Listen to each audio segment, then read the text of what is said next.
President Bola Ahmed Tinubu says Nigeria has attracted nearly $20 billion in foreign direct investments this year. Hi, welcome to What's Happening. These are our top 10 stories countdown today. At number 10, a deadly outbreak of the Ebola virus has been confirmed in Eastern Democratic Republic of Congo. African Health Authority said Friday some 246 suspected cases and 65 deaths have been reported, and 4 deaths have been reported among laboratory confirmed cases. The Africa Centers for Disease Control and Prevention said in a statement on social media. The highly contagious hemorrhagic fever has killed some 15,000 people in Africa over the past 50 years. The deadliest Ebola outbreak in the DRC between 2018 and 2020 killed nearly 2,300 people. At number 9, former Manchester United and England star David Beckham has become Britain's first billionaire sportsman. According to the 2026 Sunday Times Rich List, Beckham and his wife Victoria's collective wealth reached an estimated 1.185 billion euros this year. Beckham and his wife Victoria's collective wealth reached an estimated 1.185 billion pounds this year. The Rich List compiler said that moved them into second place in the list of the UK's wealthiest sports people, behind the family of ex-Formula One chief executive Bernie Ecclestone, whose wealth was valued at £2 billion. Beckham, who retired from playing in 2013, is a co-owner of Inter Miami, estimated to be Major League Soccer's most valuable club at £1.7 billion.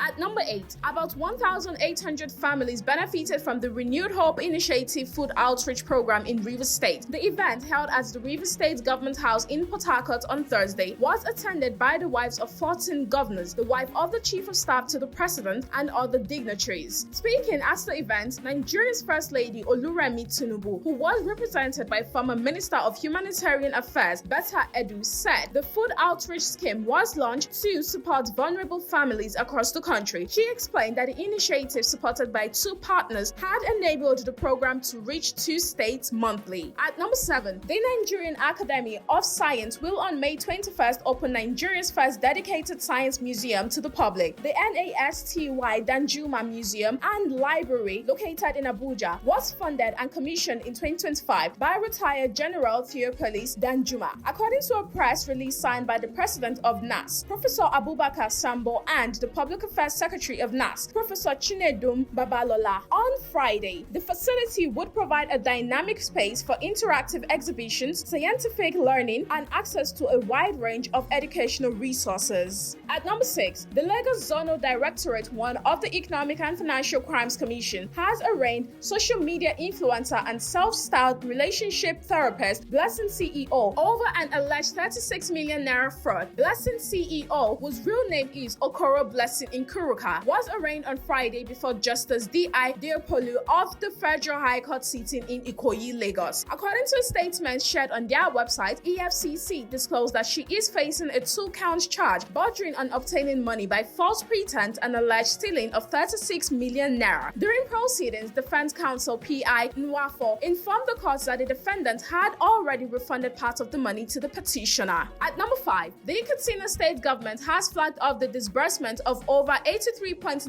million naira in cash assistance to 47 victims of fire disasters across the 34 local government areas of the state, reaffirming its commitment to protecting lives and supporting vulnerable citizens during times of hardship. The Kaduna State's Deputy Governor Farouk Jobe performed the flag-off ceremony on Thursday at the Kaduna State's Emergency Management Agency office located at the Old Government House, Kaduna. At number 4, the Kaduna State government has intensified efforts to raise public awareness and strengthen emergency preparedness following the 2026 seasonal climate prediction released by the Nigerian Meteorological Agency, which identified Kaduna as one of the states vulnerable to flooding due to expected above normal rainfall during the 2026 raining season. In a statement issued by the Kaduna State Commissioner for Information and Culture, Ahmed Meyaki, the government reaffirmed its commitment to protecting lives and property through coordinated sensitization programs and disaster response initiatives across the states. At number 3, the Minister of Solid Minerals Development, Dele Alake, has disclosed that foreign nationals apprehended for illegal mining activities and suspected to be linked to terrorism have been handed over to the Office of the National Security Advisor for further investigation. Alake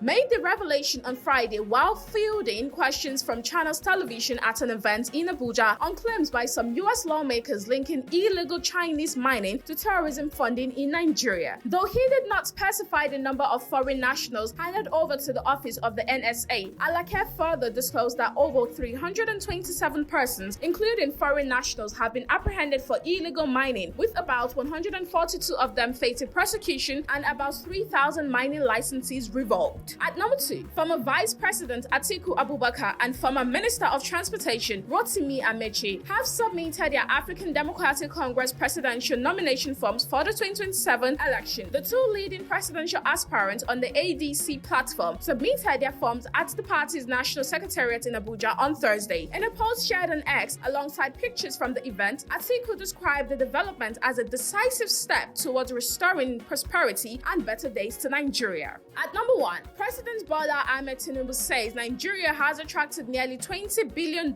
in foreign direct investments this year. Speaking during a panel session at the ongoing Africa CEO Forum, President Tinubu attributed the inflow to reforms aimed at improving transparency, efficiency, and investor confidence in the country. He said his administration's policies were positioning Nigeria as an open and competitive destination for investment. He said that Nigeria would no longer permit the export of raw minerals without local value addition, noting that the country possesses the capacity to manufacture products such as electric vehicle batteries from its mineral resources. That's all for today. See you next time on What's Happening.